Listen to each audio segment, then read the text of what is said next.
Hello and welcome to Kiki's Chat Show. Today is the 23rd of June.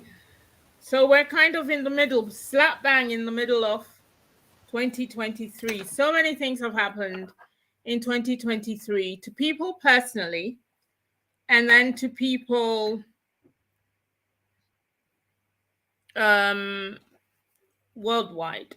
Things have happened. Today, the strangest thing, in fact, in the past few days, what has happened, which is shocking, is 5 very rich people paid over £1 million each, or just under. Some people paid £250,000 to go into a submarine.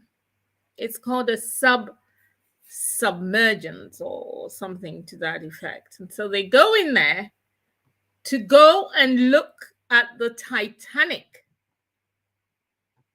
This Titanic, which people died in so many years ago, they were going to either look, I don't know whether they were going to look for treasure or a secret and right there, it turns out that the Titanic exploded and the people are all dead. I'm sending my condolences to the mother of the 19-year-old who was in a university in Scotland. He was terrified to go, but allegedly, this is all alleged, his auntie came on to say that he was terrified to go, but he went because it was a Father's Day present to his dad. So he went with his dad. I swear to you people, as a mother, I would fight for my child not to go in that submarine. I would. And I have vivid memory of my mother very cross with my dad because he was secretly taking my brother, the older one, driving when he was under the age of driving. My mother's point was his legs were not long enough to step on the accelerator and the brake. And so he needed to grow a little bit taller. But my dad wanted to do boy things with his firstborn son. So this career, a stop was put to it. I would do the same in circumstances where I feel that my son would be compromised, injured, or something.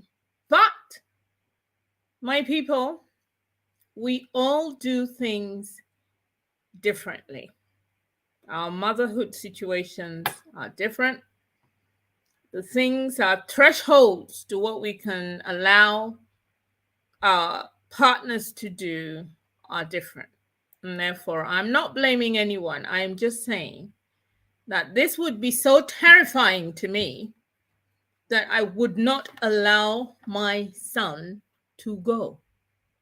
And I have done things to that level. I have, but not to nothing even near submerging under the sea.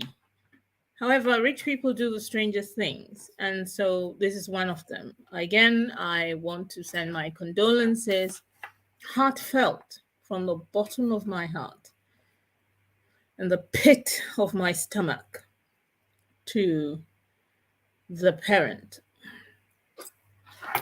Now, today is the beginning of a motherhood series. Normally my shows are on Wednesday and they will stay on Wednesday, but there are times when if I miss a Wednesday or if something is happening regarding my guest or if something's going on and a Wednesday cannot be done, I do Fridays. So today is a Friday and we're doing it now. And we're doing the motherhood series, which I think is something which we should keep discussing, keep refreshing, because motherhood does not come with a manual. Being a mother is something that is either thrust upon you, you pray for it, you get it, so on and so on and sorry. So it's something which I think that where before grandmothers were in the same vicinity as mothers and great grandmothers, etc., and people helped.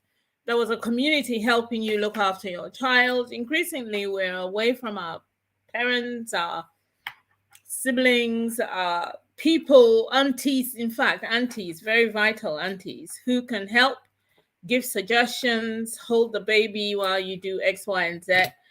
So social media is doing it for us. So today we're going to start. Now, I have a guest here, and she's a mother whom I have watched and admired her journey with her children. And I have so much respect for her. She's young, but she is a woman with powerful ideas, dreams, aspirations, and she is on that trajectory. She is working towards doing big things, not just for herself, but for her children, for her community, and for her country. So you have met her before, but you don't know which one. So, different women come on my show. So today I have a very, very willing participant to my discussions. She is Naa Amerley Asante-Armar. She's a lawyer, life coach, founder of Power to Our Mothers. She's a purpose-driven mother, determined to leave the world in a better place than the one she was born into.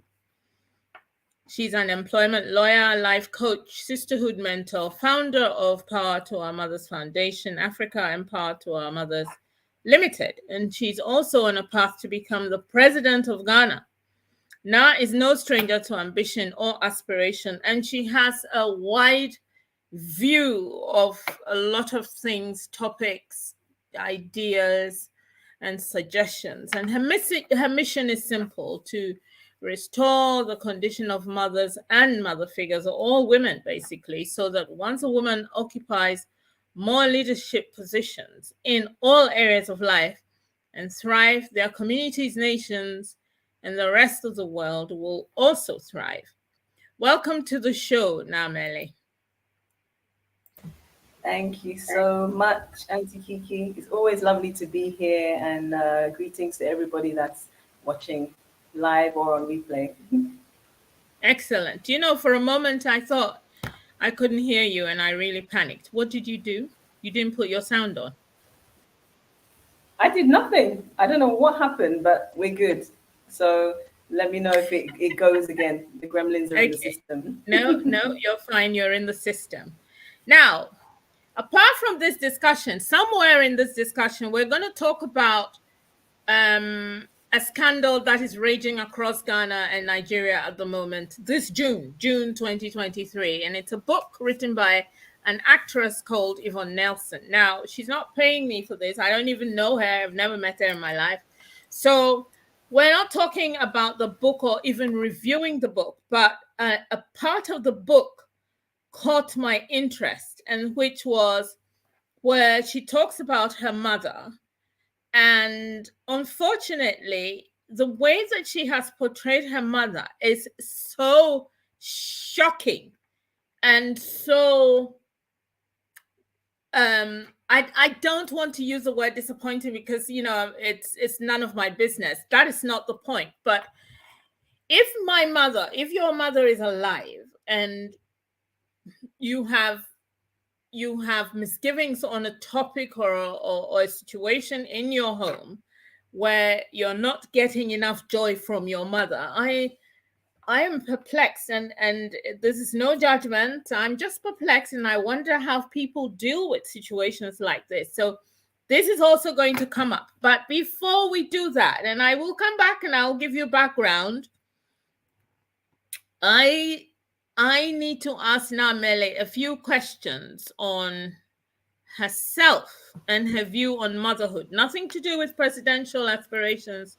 just motherhood questions, which is, how has motherhood been for you and how did you deal with it? How did you, like, for example, your firstborn? How did you approach it? How did you look at it? And how did you view it? So, yeah, that's a loaded question. Motherhood has been and still is a whole roller coaster of all the good and bad and everything in between. My oldest is now 12, and when we were expecting him, we did the things I think you normally would do as a new mother, new parent. You research, trying to do your best. Like, what's the best nutritionally? How can I be in the best health where I'm carrying the baby? Um, when he's born, now what's the best way to care for him? Who should be around? Healthcare, all these things. So it's a lot of reading, listening to people, and also filtering out people because, as any new mother will tell you, well, for a lot of us, there's no shortage of advice and information coming from people and the actual things that you read as well. So it can be very challenging as a new mother. It's the first time you're a mother, and you having this influx of information, and you still now trying to establish yourself as a mother, you know, and so that was interesting, having to take decisions that may not be um, popular with whether it's friends or family because they don't follow your line of thinking. But as one of the main guardians of the parent, it lies of the child, it lies with me and the father. So that's been very interesting. And I think sometimes maybe my approach is not conventional.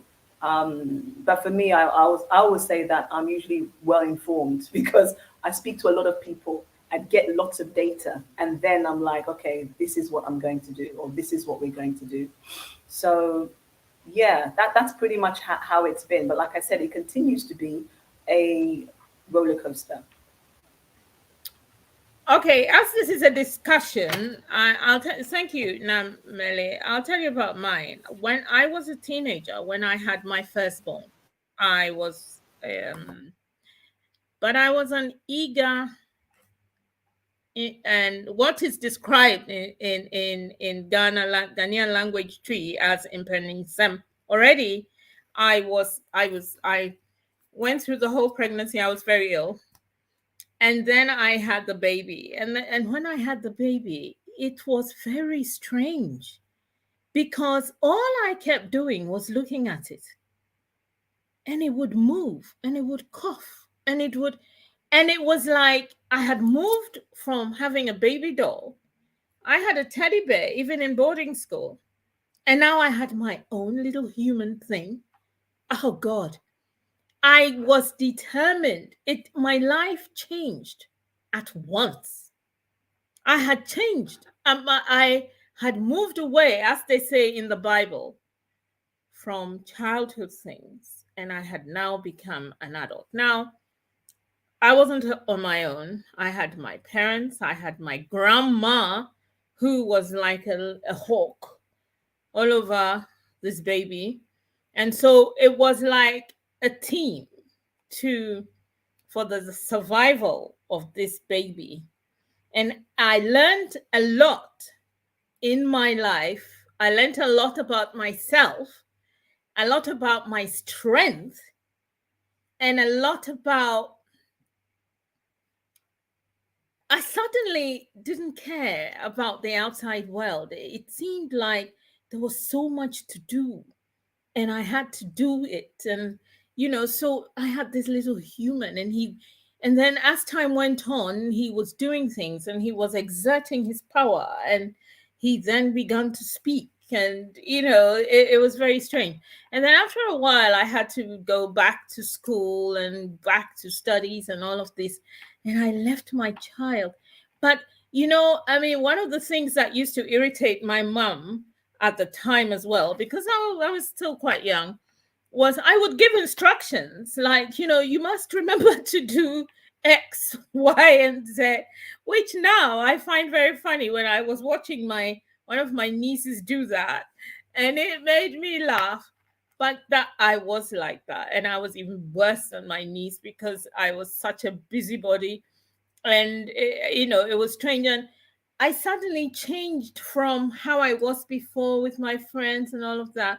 I had now become somebody else. In fact, I shared a lot of my friends.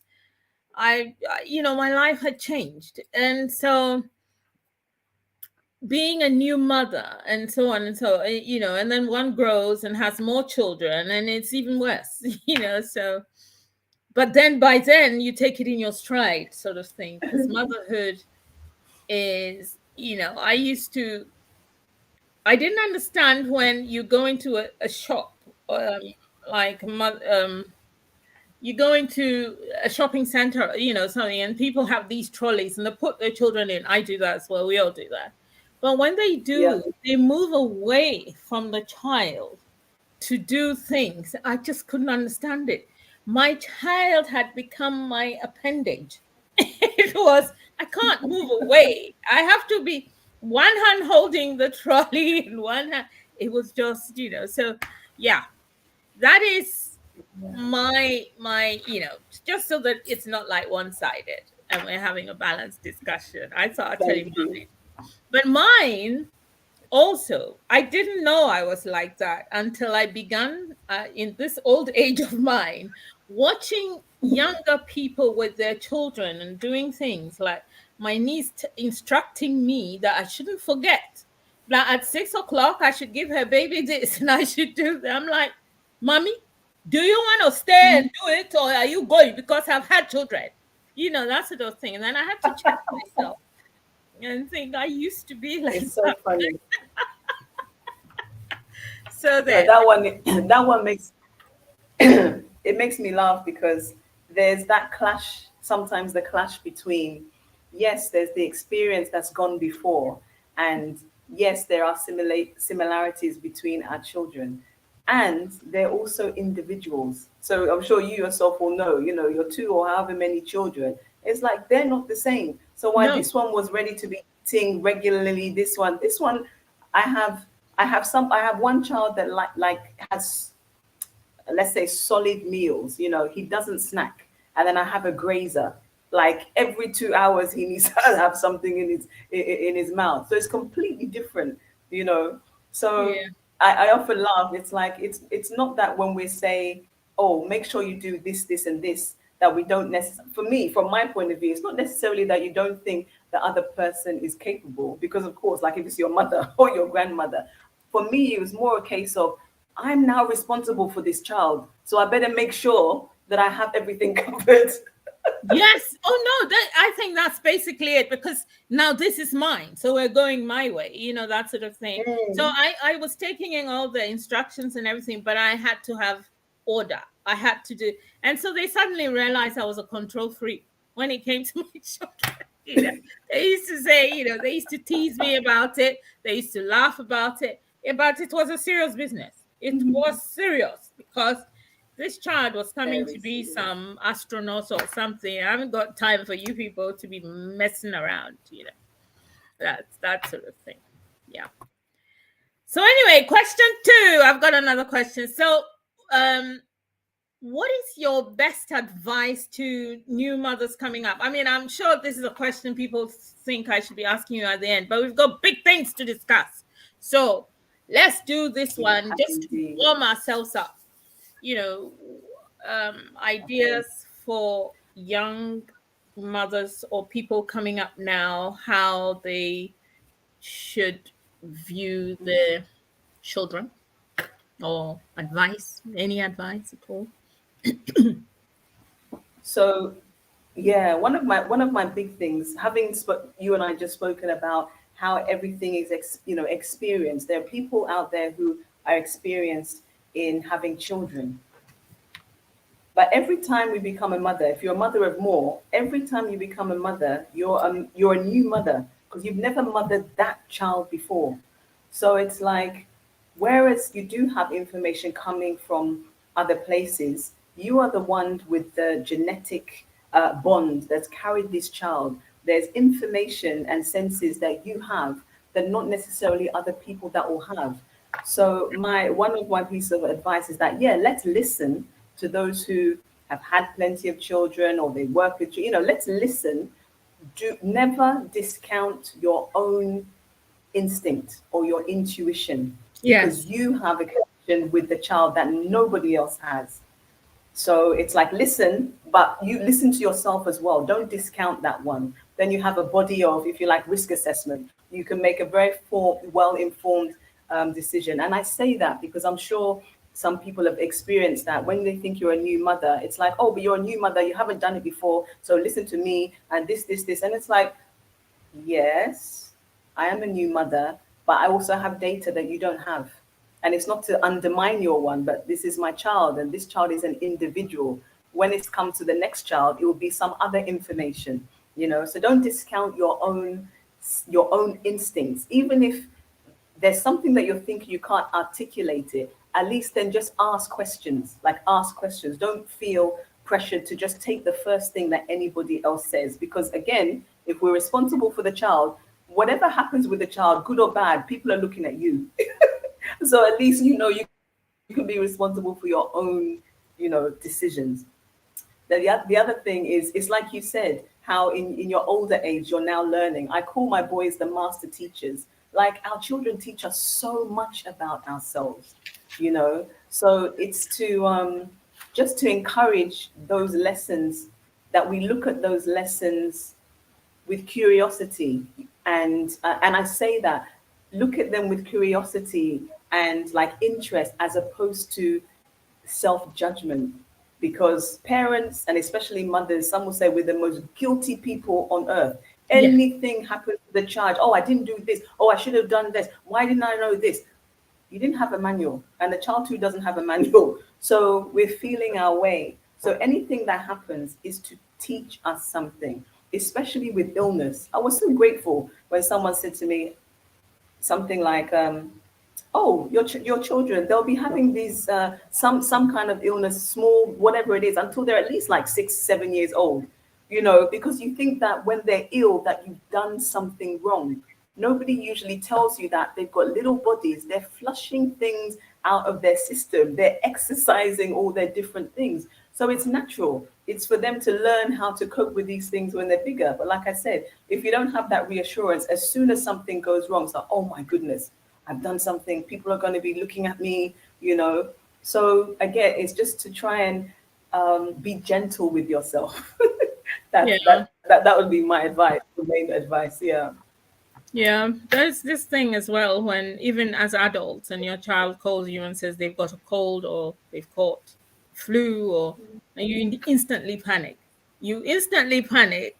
It's just a mother thing, because you Yeah. don't want your child to be ill, but it's a normal thing. It's a normal feeling that you, as mothers, we're kind of still attached to these humans who may live 100 miles away from you or something, but still. Yeah. Now, coming back. Absolutely. Yeah. This book, I'm sure you've seen excerpts of it, Yvonne Nelson's book. And in the book, Yeah, I've my read. my Mhm. question, Yvonne Nelson talks, she gave vast view, in fact, it was, I don't know how to describe, I can't find the correct word to describe how she told us, or she regaled us with things her mother said to her as she was growing up whenever she was naughty. So her mother said to her that she nearly aborted her. She would have, had she not been too old in gestation, and therefore the doctor refused to do it because she was quite keen to do it. Yeah. Yeah. In the book as well, she would say things like, at every turn there was some negativity about her birth, how they regret giving birth to her, and She all was of born by that. mistake. Yeah, Yeah. she was the Hmm. mistake. So her mother's business, she never added her name to it, all sorts of things. And then she also gave her all sorts of wrong information about who her father was, which is not really the discussion here. But my view is, could a person speak to their child like that, though? Because I'll give you my view first, so that you kind of Yeah. see where I'm going with this.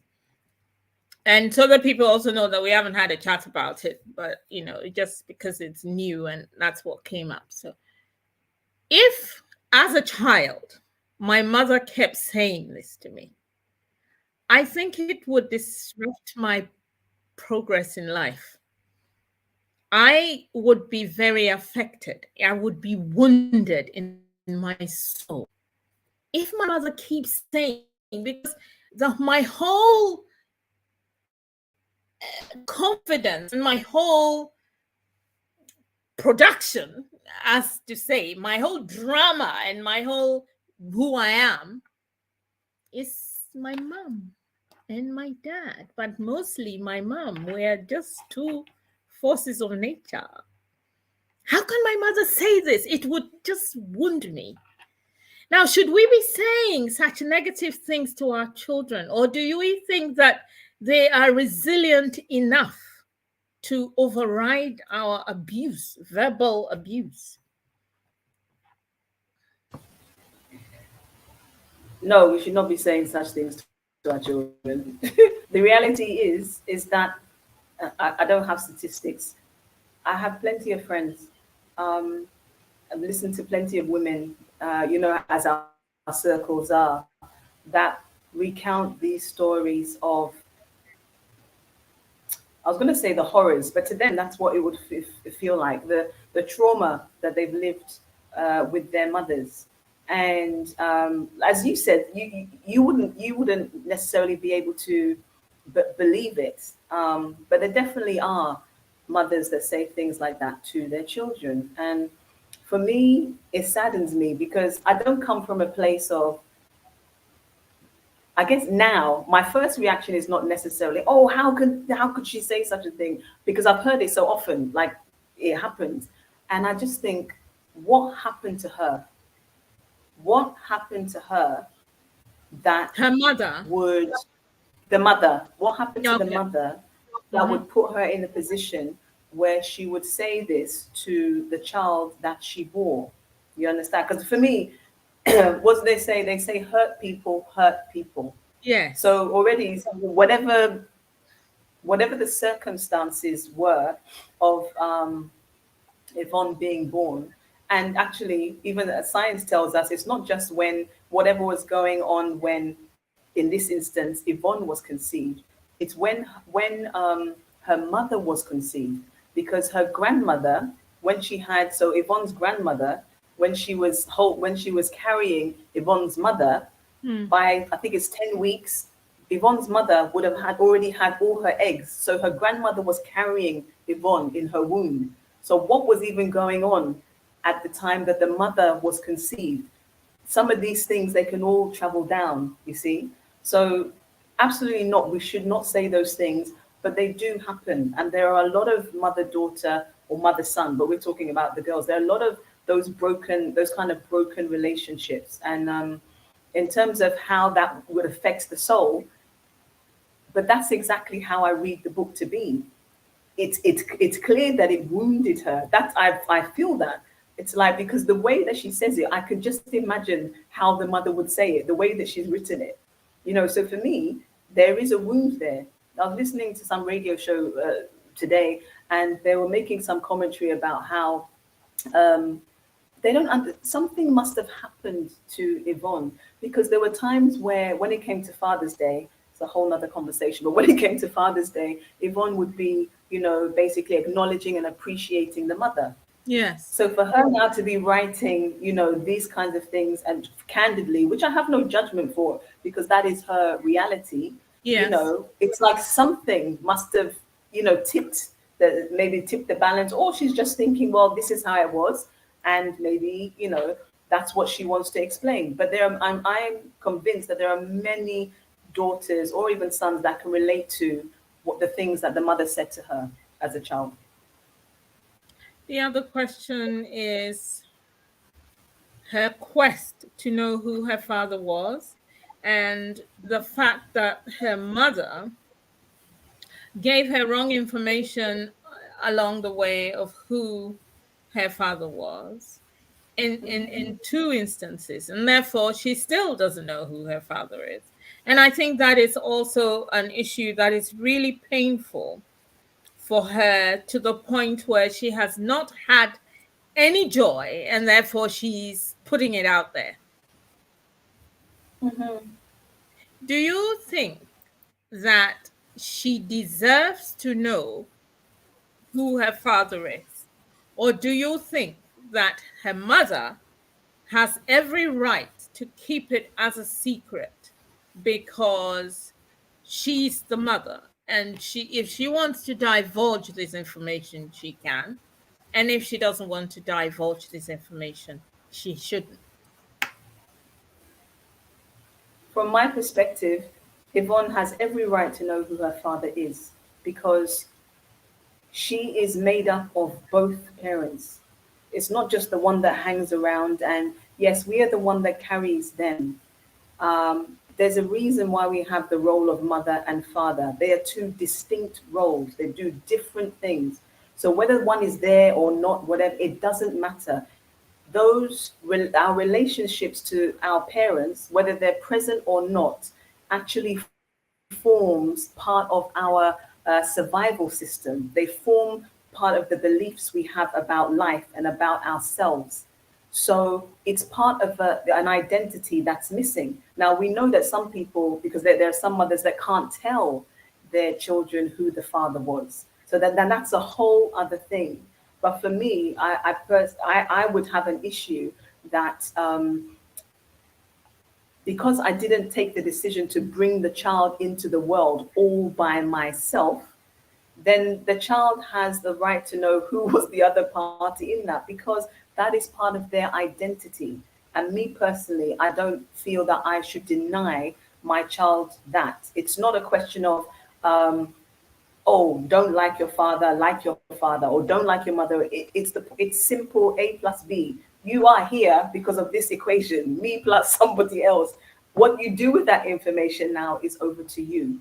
But for me, she has, every child has the right to know where they came from my perspective. Okay, now there, I'll give you another perspective. Although a listener has said the Holy Bible says in Proverbs 18:21, life and death are in the power of the tongue. We should be careful about what and how we say How? Yes, things to our children. Yes, I sure. agree with that. Hmm. I think that we should be careful only because we could say things, and even just once, you may have put a seed in your child that would hurt that child forever. And, children love their parents, but they remember the slights as well. They don't forget them. They do not forget. Now, coming back to her mother saying, not giving the right information. I don't know. First of all, you do not want your child to know who their true father is. However, you are showing her people who are not her father. The question is it society that has made her lie or misdirect her daughter? Is it because she wanted a name, a strong family backing for her daughter, or a name because she named the Speaker of Parliament as well, who is not her father, but he was also in the melee. A very respectable man was named as well. It wasn't him. And then or is it somebody who is totally off the chart of society, and therefore she didn't want to embarrass her daughter? Or is it because she was raped and therefore she herself doesn't know who her father is? Or is it because she found herself in an uncompromising, Promising. yes, position, and therefore she couldn't, what is it that would make a mother do this to a child? And it seems like with all the things that this girl has achieved in her life, she's an actress, she has a school, I hear, she has written this book, she has acted, done a lot of talk in this country, in the Western world. An actress is respected. We don't know what their background is. Some of them didn't even finish school, they don't have degrees, etc., but they act very well. and we enjoy it. So, she's done all of those things. She is a patron of um, some charities. She is very into the glaucoma um, charity, because her grandma had glaucoma and went blind. So so you've done all of this, and yet you cannot rest, because your only abiding question is, who is my father? And you haven't got it. It tells you how important it is. For some people, I was going to say, for some people, it's not important. What I really think is that they don't know how important it is. Everybody, whether they know their parents or not, has the fundamental question: who am I? Where did I come from? Like, that's a standard. Everybody has that thing. Even when, like I said, you know your parents, there's the higher, oh, what's my purpose? That whole sense of identity. It's important. It's important. Even when you have members in the family, you don't like them, but at least you know who they are. And you can Exactly. piece all these things together. As you were speaking, it struck me, because yeah, I mean, I know both sides of my family. And in fact, there are some people in my father's family who are cross with me. I'm cross with another group, on and on. But the point is, they are my relatives. These are my peeps. Do you understand? Mm-hmm. On the outside Mm-hmm. world, these are my peeps. These are my people. So if you have a life where you only have one patch of peeps, where that patch don't particularly like you, you have nothing else to fall on, possibly. I don't know. But for her, she wants to find who her father is. Family secrets. I mean, should we openly, because another thing I wanted to ask you or discuss with you, or open to everyone who's listening who wants to have a word and talk about it, is this question, which is, maybe a child is adopted. However, in that family, they haven't told that child that he's adopted. So the child sometimes has questions like, who am I? What is going on? I don't look like my brother, or I don't look like my sisters, or etc., etc. And then an aunt comes from somewhere, and these aunties are the terrible bane of people's lives, because somewhere, somebody at the background, not even mommy's sister, or but some crazy auntie will say, oh, but didn't you know you were adopted? Oh, they brought you when you were 5. That's why there's no baby Mm-hmm. photo of you. And you think, oh, Jesus Christ, maybe your parents were waiting for you to be 21 before they told you. Or maybe they just didn't want to And traumatize you and wanted you to feel fully part of the family, and these are your people. Some horrible aunt will tell you. Should we be telling everything so that nobody tells anything from outside? it depends on the circumstances, in the sense that, in the same way, it's like, we live in the world, we have a legal system. It's like, oh, at what age should you do this? At what age should you do that? There are the norms or the generalizations that they have, but we must be able to read and understand and know who our children are. Whether they're our biological children, or they've come to us by other way. It's like to assess, where do we think they are? Are they mature enough? Are they, in their own personal experience, how would they receive it? You were talking earlier about how, yes, we are very, we are, and I don't know if it's more so the mothers than the fathers, very sensitive to doing or saying things that we think will hurt our children, because we think that they are young, they're vulnerable. But oftentimes we forget also how resilient they are. And that threshold for when they're growing, when they become old enough to know something else, it's not always obvious. So a lot of time we're trying to protect them, protect them. But ask younger members, because I'm the eldest. And when I speak to, like, last baby, that kind of experience there, where you're second class citizen and nobody tells you anything, it's like half the time you're always playing catch up. Like, what is going on? So for our children, there should not be a one rule of thumb. We must first, for me, we must first learn to have open conversations. They don't have to be super deep, super, but there must be a space in which our children feel that they can ask some questions that they might feel like, oh, you know, they can't ask outside, but here at home, we can ask this question in a safe place, you know, respectfully, you ask the question, and then we respond in the way we think is age appropriate. The response that you give them at age 5 may not be the same response you give them at age 15, but there's a sliding scale. You're still telling them in this concept, you're telling them about, you know, that they're adopted, and maybe how you tell them that, like I said, changes according to their age. But like I was saying, going back to the beginning, it's a fundamental thing for all of us to know where we come from, because everybody seeks that sense of belonging. And even those, there's times, even me, it's like, you know, when you feel like you act a certain way and you don't see anybody in your family act that way, and you just be like, do I come from this family?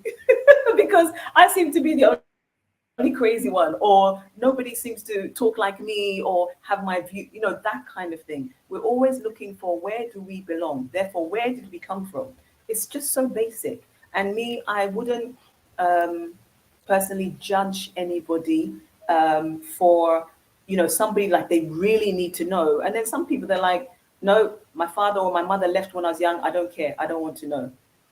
That's their thing, you know, that it's a personal thing. But I think everyone has the right to know that information.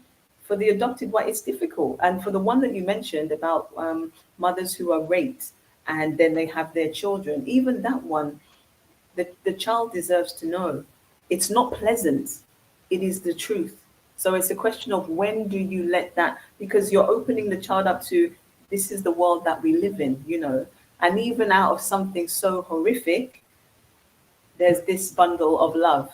It's a gift.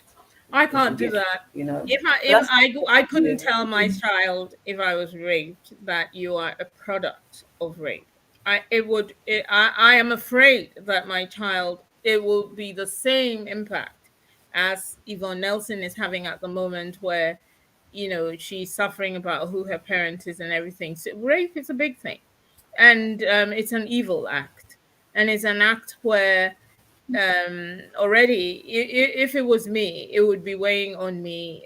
I mean, I would do, no, I think I need to grow up a little bit more to be able to even deal with that topic. However, if she was raped at this point in her daughter's life, she should tell her what it was, because I think that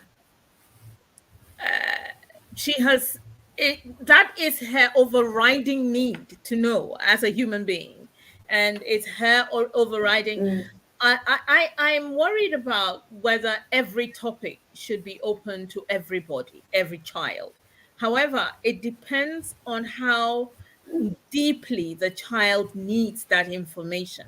So if it's a single parent household where the child keeps asking, so where's my dad? So why did he leave us? Or so where is he? So, you know, and on and on and on.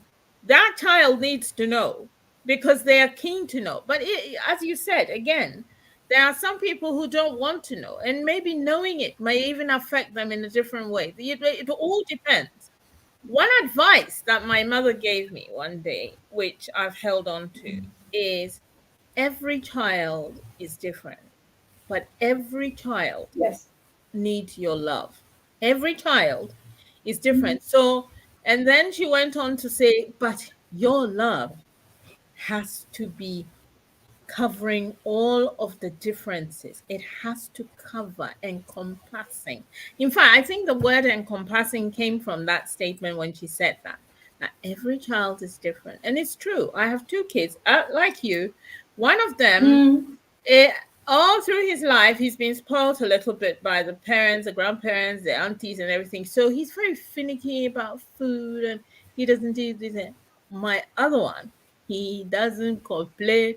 He eats what he gets. Me and him, we can go into, one of the fun things we do, my younger son and I, is enter into the shops, get some seafood, come home, make some seafood pasta or seafood something, and we just eat it. My other one, like, "Ugh," I mean, no, I don't like. He just wants normal food, and I'm saying, and what is not normal about this? But yes, they're different. So this is a good example, and so on and so forth. You could give many differences, but they're still my two, and that's my kingdom. I am the queen in that kingdom. Most people. Same with my siblings. We're all different, but and so on and so forth. I think that this discussion has been riveting because we've done the motherhood throughout, but with different angles and aspects of it. We have only 5 minutes left to go. Do you have anything I to? was going to say, can I mention? Yes, exactly. No, the other reason why, when the information is available and how a child knows, it may be later, but the other reason is essential that they have that information is medically. You know, these days you go into the GP and whatever kind of thing, and they're asking about family history of this, that, and the other. You need to know Yeah, you need to what is know. happening Okay, else. but what if? Okay, so what if he died? What if the man died and he died and you don't know his relatives and you live in Azerbaijan? What are you going to do? What information have you got? If Okay, so if you can't know, then you can't know. But ideally, you should know because they will affect different things in your medical makeup. It will still transfer down to having this knowledge when you have your children. It's pulling the pieces because when you have your children, imagine if she doesn't know who her father is. There's the parts of the family that maybe you can draw. Oh, this must be from here. This must be from there. But this bit over here, have no idea, and you never know. She not that I'd put that, I mean, she has a child now, but imagine you have a child and actually in other circumstances when somebody does know the father and maybe they're not around, someone comes and say to the child, oh, you're the spitting image of, or you're this person and they've come back or something. Those links are always there. We are more than, we recognize the awesomeness of us, we the mothers that carry the children, and you have the but we're part of the matrix. They have so many that's in them, in their blood. So yeah, that's what I wanted to say.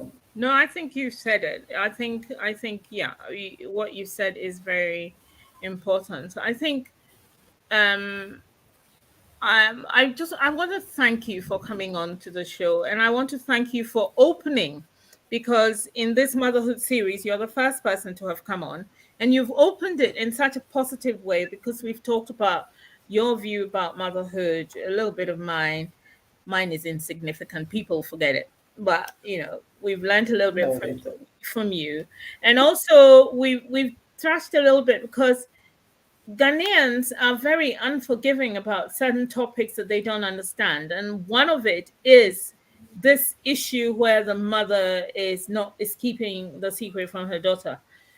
The daughter needs to know, but I feel that there is something that needs to be discussed first.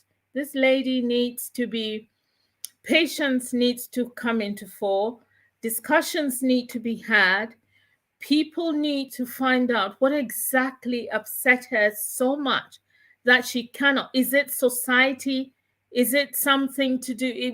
Was it an accident? What is it that is keeping her from, without naming the person? And if her daughter begins to accept whatever it was that happened for her conception to come about, before the name of the person will be, because the person may be alive and the person may also be wondering, is it my daughter? Yes, the person may be there thinking, Very, this is my daughter, but the woman is not saying, therefore I better not come forward. Or the person, or it was, something, there must be something around it. But you see, we are an unforgiving group of, especially in Ghana, where she says her mother was a Bible bashing Christian. She was always praying, early morning prayer, this prayer, that prayer. We are hypocrites. That is one of the bottom lines of our situation. So we are doing all these things, having sex out of a wedlock or or whatever. And then we're having children with people. He may be married, who knows? And because of that, you then can't name the person. Is it that you're covering the person? Are you saving somebody? Are you protecting somebody? I mean, what is it? Because at this point, the girl needs to know. But the girl needs to know based on the background of what happened, and then possibly, if she can take it, because it could be the gardener. I mean, at the back end of their house who did it at the time. Who knows? I do not know. I'm guessing. I do not know. This is a guess. I'm wondering whether it was a social thing. Maybe it's a poor man. Maybe because so far she's named people from strong families. So maybe it's somebody from a weak family. Maybe it's somebody who nobody knows. And is Yvonne really ready to know who it is? Is she ready? This is my view. I mean, this is my personal view. Nobody's joining me in this view. It's just me. It's a question. Why? Why are you going through this, my darling? Do you really need to go through this? But I want to thank her, though, because she's brought up a very powerful argument from different. Her book is a compendium of emotions where everybody who has an issue inside of their heart something in the book may resonate with them. She's written something where we're not used to speaking the truth in Ghana. We are Christians, therefore we want to be seen to be the good people of Ghana, going to church, doing the right thing, when we don't in real life. So whilst all of this is going on, she has said things which has embarrassed people. She has spoken truths which has opened a book to people that they do not want to see. Sometimes we cannot face the truth. We cannot stand the truth. We are afraid of the truth. It's not good. We need to start speaking the truth. Maybe Ghana will progress. Maybe suddenly we'll become so aware of ourselves that we will forget all the Western world and their lies and thievery and killing us and threats and everything, and start speaking the truth to each other, and our country will grow. Who knows? It's a wish, a fervent wish. But people, sometimes you think your problem is worse than somebody else's until they tell it to you. And then you can see that yours is not so bad. Thank you again, my darling. Thank you, all the listeners. Thank you, thank you, thank you. And I will be back next Wednesday, still on the series of mothers, and we can talk some more about another person's view on motherhood. It's not all roses, people. It is not all roses. Thank you so much. Bye-bye. Bye-bye. Thank you.